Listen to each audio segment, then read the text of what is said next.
रवि दहिया ने कुश्ती में रजत पदक जीत लिया है, उसके लिए आप सबको बधाई। लेकिन आज मैं आपको हॉकी से जुड़ी दो कहानियां बताऊंगा। एक खेल में उत्साह नई ऊर्जा जगाती है तो दूसरी कहानी डराती है। डराने वाली उस वारदात की वजह न तो खिलाड़ी है न खेल, बल्कि वो गलीज मानसिकता जो देश को हजारों साल पहले धकेल देती है। दोनों कहानी जाननी जरूरी है आपके लिए। तो पहले पॉजिटिव न्यूज, क्योंकि इसमें भी बहुत बड़ा संदेश छुपा है। प्रधानमंत्री मोदी ने ऐलान किया कि 15 अगस्त को लाल किले पर उनके साथ भारतीय ओलंपिक टीम के खिलाड़ी भी मौजूद रहेंगे। ये एक अच्छी पहल कही जाएगी, लेकिन भक्त अभी से मोदी जी की वाहवाही में जुट गए हैं। यानी खिलाड़ियों की उपलब्धियों का भी क्रेडिट आखिरकार मोदी जी को ही दे दिया जाएगा। लेकिन क्या आपको मालूम है, आज हमारी पुरुष हॉकी टीम ने जो कांस्य पदक जीता है, या फिर महिला हॉकी टीम पहली बार सेमीफाइनल पहुंची और कांस्य पदक के लिए अब भी रेस में है, वो किस नेता के विजन का नतीजा है? वो है उड़ीसा के मुख्यमंत्री नवीन पटनायक। आज अगर भारत ने ओलंपिक में 4 दशकों के अकाल के बाद कोई मेडल जीता है तो उसका क्रेडिट नवीन पटनायक को भी जाता है।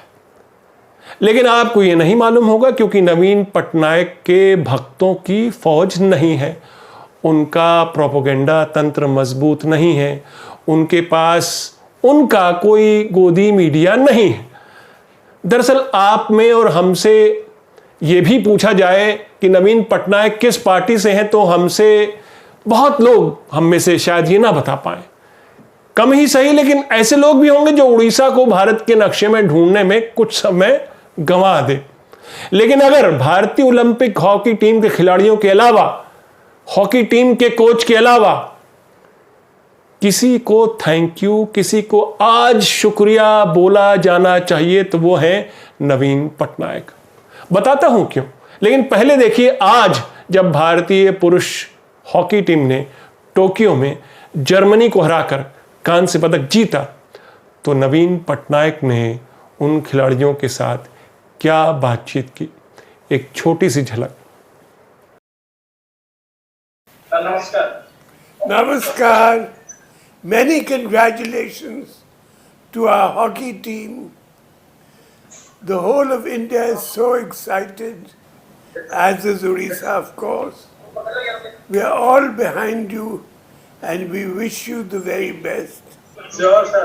Mr. Sir, follow for something, sir. And we are looking forward Thank you, sir. Thank you. to receiving our Indian Olympic hockey team in Bhubaneswar on the 16th of this month. All the very best for all of you for the future.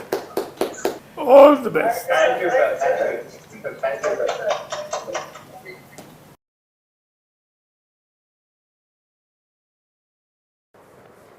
Hockey को लेकर नवीन पटनायक और उड़ीसा सरकार के सहयोग को लेकर मैं तफसील से आगे बात करूंगा। लेकिन आज जबकि भारत ने पुरुष हॉकी में ओलंपिक मेडल जीत लिया है और पूरे देश में इस जीत पर जश्न मनाया जा रहा है, रवि दहिया के रजत पदक के साथ साथ वो जश्न मनाया जा रहा है हमारी महिला हॉकी टीम की एक सदस्य के परिवार वालों को किस तरह की जातिगत बदसलूकी का सामना करना पड़ा, सुनकर शर्म से सिर झुक जाता है। इससे पहले कि मैं आपको वो हादसा बताऊं, यहां ये बताना जरूरी है कि महिला हॉकी टीम पहली बार ओलंपिक के सेमीफाइनल तक पहुंची है। भले ही वो सेमीफाइनल में हार गई, मगर कांस्य पदक की उम्मीद अभी भी जिंदा रखी हुई है। और ये ना भी मिले, इस टीम का इस ऊंचाई तक पहुंचना ही महिला हॉकी टीम के जज्बे, उसके हुनर, उसकी लगन का परिचय देता है। तो आपको आज वंदना कटारिया के परिवार के साथ जो हुआ वो जानना जरूरी है। लेकिन वंदना कटारिया कौन है? 8 साल पहले जूनियर वर्ल्ड कप में भारत को कांस्य मिलने की बड़ी वजह वंदना कटारिया ही थी। Vandana Kataria the hattrick woman. Olympic की महिला हॉकी के इतिहास में यह अजूबा आज तक कोई नहीं कर पाया। हॉकी के इतिहास में ओलंपिक में यह कोई नहीं कर पाया। जी, साउथ अफ्रीका के खिलाफ वंदना कटारिया ने अकेले 3 गोल दागे।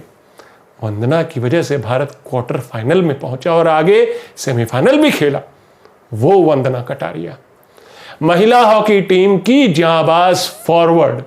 लेकिन फिर जब भारत सेमीफाइनल में अर्जेंटीना से हार गया तो टोक्यो से दूर अपने ही देश भारत में हरिद्वार में वंदना के घर वालों ने जो अन्याय, जो जातिगत भेदभाव, जो जिल्लत झेली, वो भी आपको जानना जरूरी है।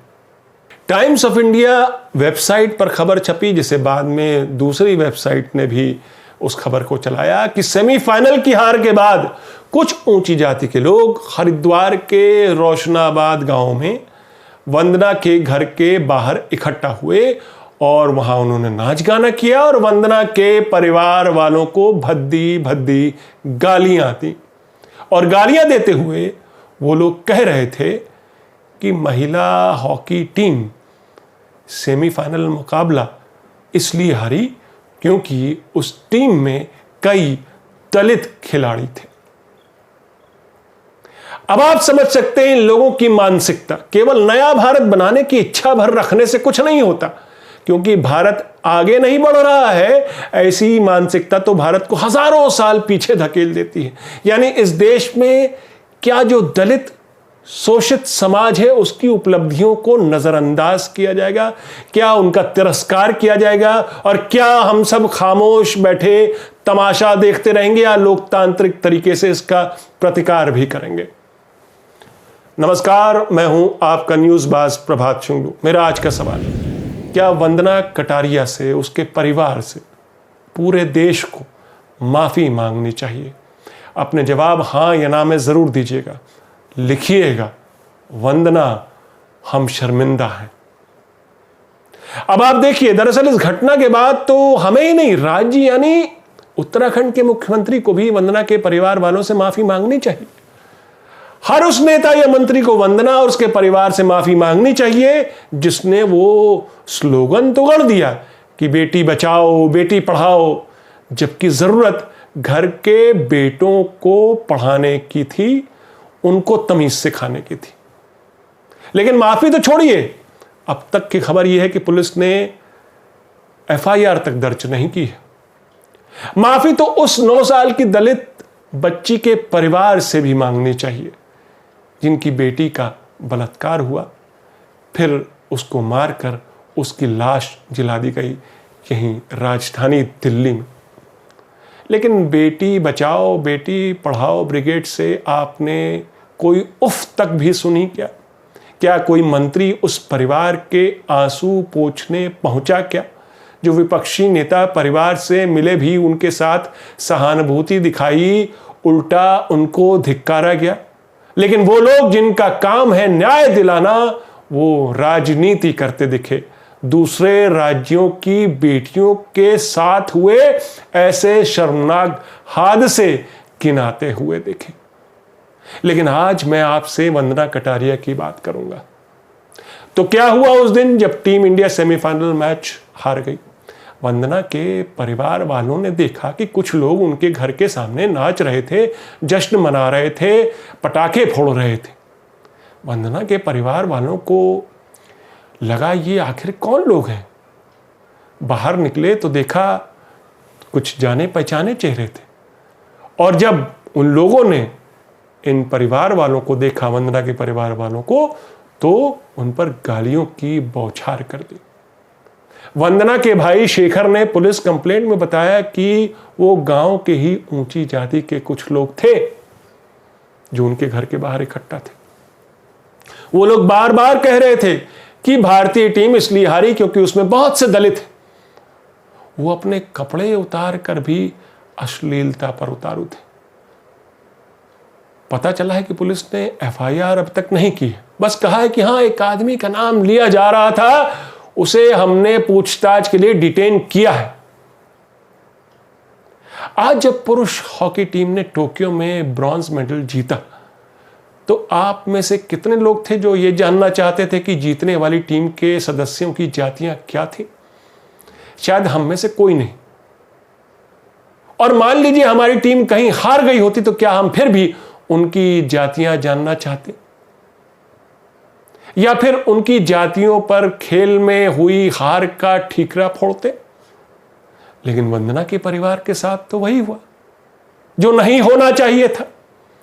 हमको पता भी है कि ओलंपिक क्वालिफाई करने का मतलब क्या होता है, कितना खून पसीना खिलाड़ियों को बहाना पड़ता है, तब जाकर वो उस मुकाम तक पहुंच पाते हैं कि देश के लिए आगे बढ़कर इंटरनेशनल सर्किट में जाकर तमगा लाएं, देश का नाम रोशन करें। लेकिन मेडल मिले या ना मिले, उस जज्बे को तो सलाम करना पड़ेगा जो देश के लिए मेडल लाने की पूरी कोशिश करता है, और कितना सैक्रिफाइस करना पड़ता है उसको ये करने के लिए, देश का नाम ऊंचा करने के लिए। वंदना कटारिया के पिता की 3 महीने पहले मौत हुई।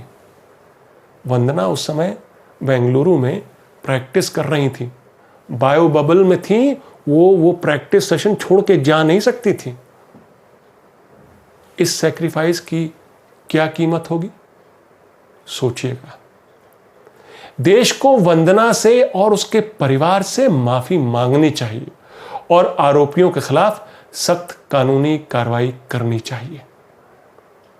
लेकिन आज चूंकि बात हॉकी की है, तो एक शख्स ऐसा भी है जिसे देश भर से लोग थैंक यू बोल रहे हैं।